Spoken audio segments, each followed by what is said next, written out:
Okay, this is a lesson on section 10.8. It's the last section of the quadratic chapter. It's an important section because what they do is they talk about how do you compare linear, exponential, and quadratic functions. Let's see, we can talk about the equations.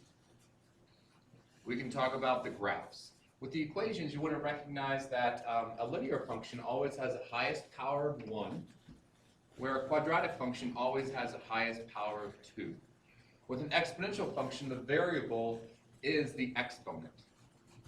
Looking at the graphs, a linear function is one where you have a straight line. It's always going to be a straight line. The exponential function will always be a curve that's either always increasing, or you could have one that's always decreasing. With the quadratic function, you have that parabola shape. And what's unique about a parabola is that it does have a minimum point called the vertex. If you look at the exponential or linear, you will recognize that you do not have a minimum or maximum. It's always either increasing or decreasing. All right, so to review a linear function, linear functions have a constant rate of change, which means the differences of the consecutive y values are equal. With the table here, we have 3x plus 5. As I take the differences here, 5 minus 2 is 3. This is 8 minus 5 is 3. 11 minus 8 is 3. So this is a characteristic of any linear table where you see a constant rate of change, meaning as the x increases by the same rate, y will also increase by a constant rate. With exponential functions, it's not the differences, it's the ratios. With exponential tables, the consecutive y values have constant ratios, which is another word for a fraction. Okay, so looking at the given example, they took 0.5 divided by 0.25. This 2 was found by taking 1 divided by 1/2. And the last 2 was found by taking 2 divided by 1. So with exponential functions, we are dividing consecutive y values to find a constant number. And with linear functions, we are subtracting consecutive y values to find a constant number. So here's an example. It says to identify whether each table represents a linear function or exponential. Table 1 is an exponential function. And I can show that because I'm going to go right to left. 9 divided by 3 is equal to 3. 3 divided by 1 is equal to 3. 1 divided by 1/3 is equal to 3. And so I have consecutive ratios, consecutive y values have constant ratios. The bottom table will be a linear table. It's easier to see because we just subtract. 7 minus 4 is equal to 3. 4 minus 1 is equal to 3. 1 minus -2 is equal to 3. And then -2 minus -5 is equal to 3. So with the consecutive y values, finding those differences that are constant, you will note that this is a linear table. So here's the deal with quadratic. A table of values can be represented by a quadratic function if the consecutive second differences are equal. So let's look at a quadratic function, y equals x squared, and let's produce a table of values to see what they actually are talking about. So I'm going to plug in 1, 2, 3, 4 into the x, and to get the y value, I'll square that input. So 0 squared, 1 squared, 4 squared, 2 squared. Let's change this to a 3, and so this is a 9, 4, and then 16. I'm going to find differences going from bottom to the top. So let's see, 16 minus 9 is 7. Let's see, 9 minus 4 is 5.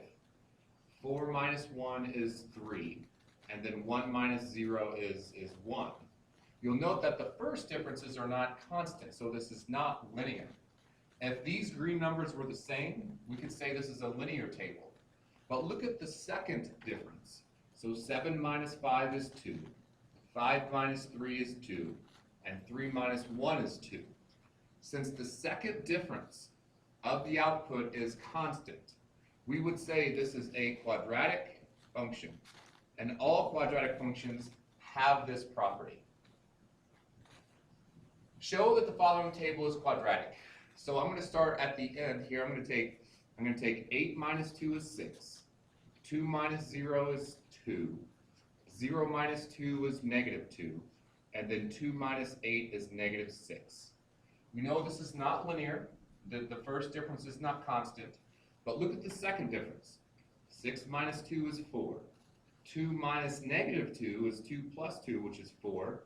And then negative 2 minus 6. Excuse me, this is negative 2 minus negative 6, which is negative 2 plus 6, which is 4. Got to be careful with the negatives. Since the second differences are constant, we would say this is a function that can be represented by a quadratic expression. Many times it's best just to graph the values. Sometimes with the negative signs on the quadratic function, it becomes a hassle to get your signs right. So what we're going to do is basically put it into a different form. If you're given a table of values and your graph looks like one of these pictures, if it's a straight line, if it's a linear function, if it's an exponential curve, exponential, and this parabola shape means it's quadratic. It's much easier to see what type of function we have here. So if I plot these ordered pairs, let's see, negative 2, negative 4, negative 1, negative 1, 0, 0, 1, negative 1, and 2, negative 4. This is a parabola. So I know this is quadratic without finding any consecutive differences. But let's go ahead and show that it is quadratic. Let's see, negative 4 minus negative 1 is negative 3. Negative 1 minus 0 is negative 1. 0 minus negative 1 is 1. And negative 1 minus negative 4 is 3. Second differences, negative 2 minus negative 1 is negative 2. Negative 1 minus 1 is negative 2. And then 1 minus 3 is negative 2. So, yes, the signs are an issue when trying to subtract consecutive differences. But it's enough to show that if the graph has a parabola shape, this is a quadratic function. All right, so here's a good question to talk about this concept. Which is true about the data shown on the tables? Do both tables represent a linear relationship? Only table 1 represents a linear relationship. Only table 2 represents a linear relationship. And neither table represents a linear relationship. If this is the first time you've seen this, go ahead and lock in an answer, and then I'll tell you the answer. All right?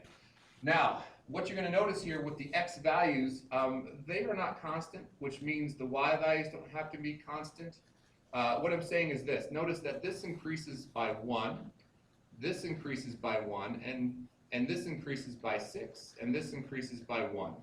So it may not look linear right now, but it actually is, because your x values increase in the same manner. So the correct answer to this, well, table 1 is linear, but look at these. This is your 7, 9 minus 4 is 5, 4 minus 1 is 3, and so this is not linear, but you will note that table 2 is quadratic. So table 2 is quadratic, and table 1 is linear. So we're looking for answer choice B. Now, if one way to answer this question would be this. Suppose that we would plot each of these ordered pairs onto a graph. I've done that for you, and it looks like this. All right, so table 1, I first plotted these ordered pairs and produced table 1 graph.